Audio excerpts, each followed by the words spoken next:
जिस समय अंतिम समय होता है जीव का,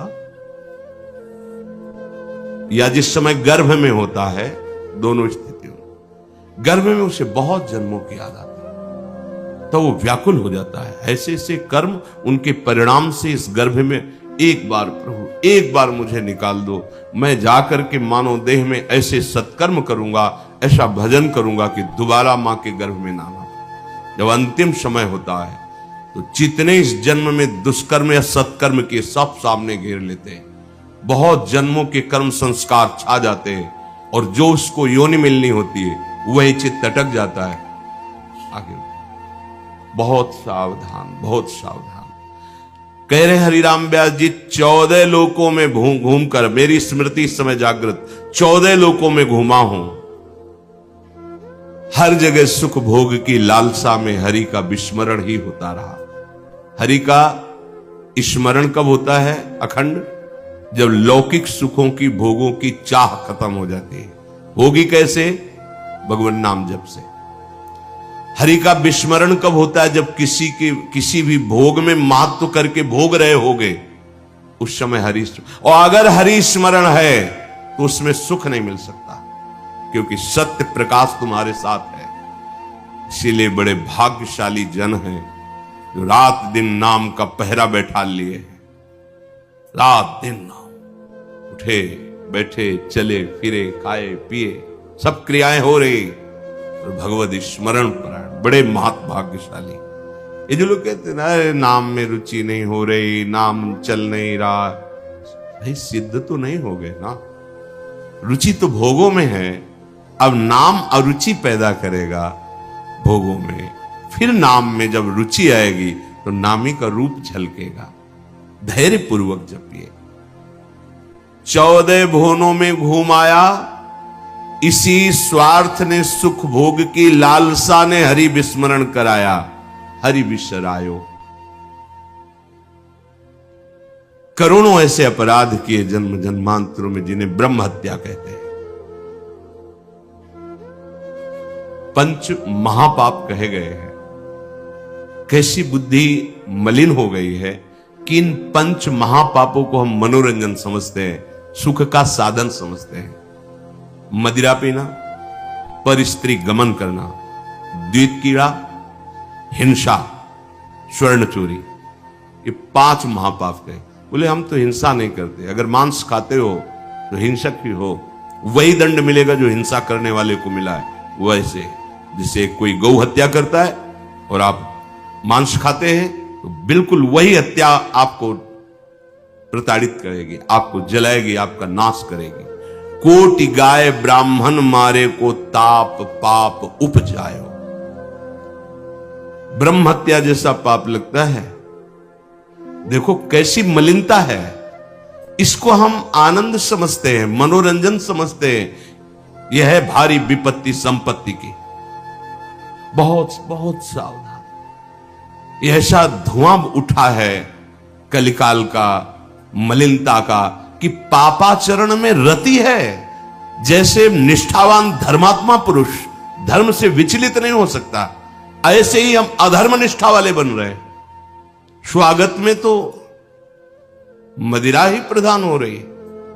कैसा कैसा बुद्धि काम नहीं कर रही। कैसे मंगल होगा, कैसे सुख होगा, जिसे शास्त्र के रचयिता भगवान स्वयं श्री कृष्ण द्वैपायन व्यास देव जी वो कह रहे हैं। ये पंच महापाप है, ये ब्रह्म हत्या के समान है। कैसा कैसा मनोरंजन।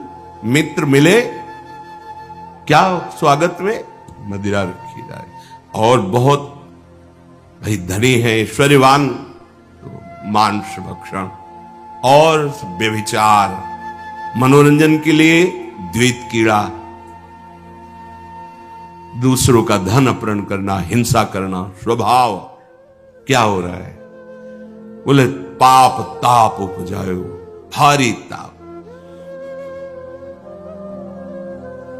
कल जो है किसी को पूरी चमड़ी सड़ रही है, पूरी चमड़ी, चिल्ला रहे, पूरी चमड़ी उधेल रही, खून रक्त ऐसे मक्खियां भिन भिना रही।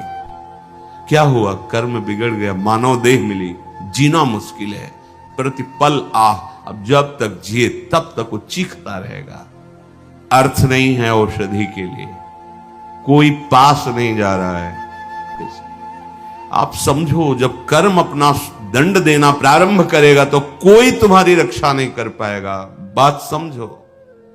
हरिराम व्यास जी कह रहे हैं, कोटि गाय ब्राह्मण मारे को ताप पाप उपजाए।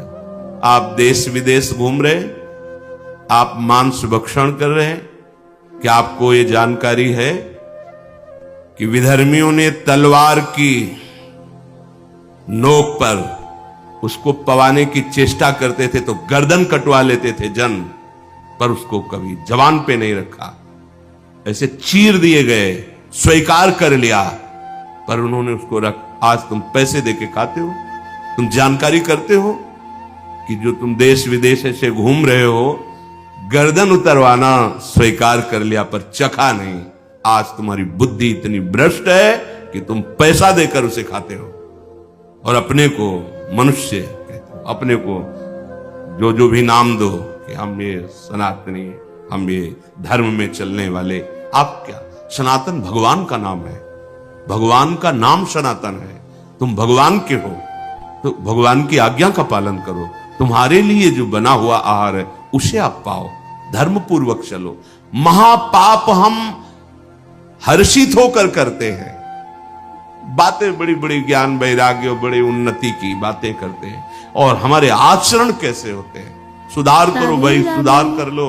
अगर आपको ये मानव देह मिला है तो संभाल कर लो, नहीं कितनी योनियों में भटकना पड़ेगा अभी पता नहीं। अज्ञान के कारण लगता है देख लेंगे, कुछ नहीं। सावधान हो जाओ। यदि आप जिस पशु का मांस खाते हैं उसी पशु की हत्या का आपको पूर्ण दंड मिलेगा। यानी मैं खरीद लाता हूं, मैं कोई हत्या तो नहीं करता, लेकिन आप पा रहे हैं ना, वही पाप आपको लगेगा। वही कर्ता प्रेरक अनुमोदन।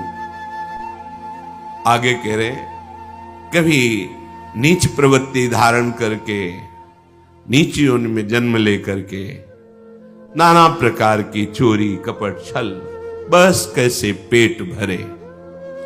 कभी बहुत विद्वान होकर के विद्या के अभिमान में तर्क विवाद करते, प्रकांड पंडित थे, ये जहां भी जाते थे विजयश्री विद्वता से प्राप्त करते थे। तर्क, जिह्वा में ऐसी प्रवीणता थी, कोई इनके सामने टिकता नहीं था।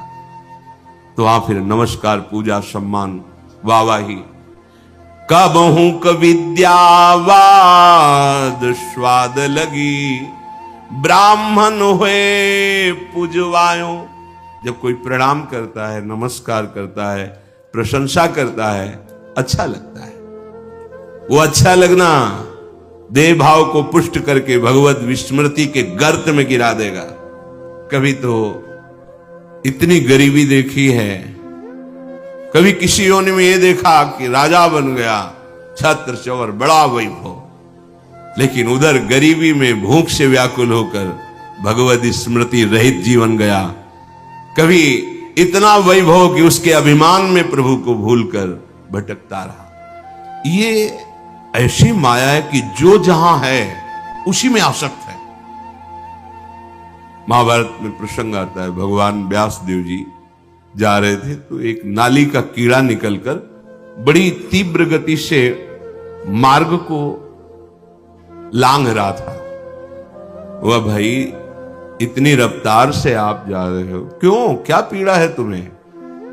वो बोले, उस साइड की नाली में मुझे जाना है और भयभीत हूं। क्यों भयभीत? तुम्हें गाड़ी की आवाज नहीं सुनाई दे रही? बैलगाड़ी आ रही, वो हमारे ऊपर चढ़ेगी तो मैं मर जाऊंगा। भगवान व्यासदेव जी सर्वभाषाओं का ज्ञान रखने वाले, उन्होंने कहा, तुम्हें इस कीड़े शरीर से इतना प्यार है? अरे ये शरीर नष्ट होगा तो दूसरा शरीर मिल जाएगा। बोले, आपको जो व्यास शरीर प्रिय है ना, ये उतना ही हमें ये कीड़े का शरीर प्रिय है। भगवान व्यासदेव जी ने कहा, बड़ी भगवान की विचित्र माया है, अब हम तुम्हारा परम कल्याण करेंगे। तुम एक बार मेरे कहने से रुक जाओ, अभी शरीर छूटेगा और तुम सुख को प्राप्त होगे। तुम्हें दुख नहीं मिलेगा शरीर छूटने के समय। स्तब्ध किया उसको, ओ गाड़ी आई कुचल के। उसका फिर चतुर्वर्ण में जन्म हुआ मनुष्य योनि में। वो जब नवयुवक हुआ तो अपने इन्हीं सब कार्यों में, जो चतुर्वर्ण के कार्य, उसी में मगन गए भगवान व्यास। बड़ा बड़ा प्रसंग है, मुझसे छोटा करके। भाई तुम कौन हो? अपना परिचय। मैं अमुक हूं। नहीं नहीं, तुम्हें याद है? अब स्मृति जागृत हुई। हाँ, मैं वही कीड़ा हूं जो आपसे। तो देखो तुम फंस गए ना फिर यहां। जैसे तुम्हें कीड़े का शरीर प्रिय था, ऐसे तुम ये इस शरीर में। नहीं नहीं, इसको भी छोड़ो। भगवान व्यास देव जी ने वो शरीर छुड़ाया।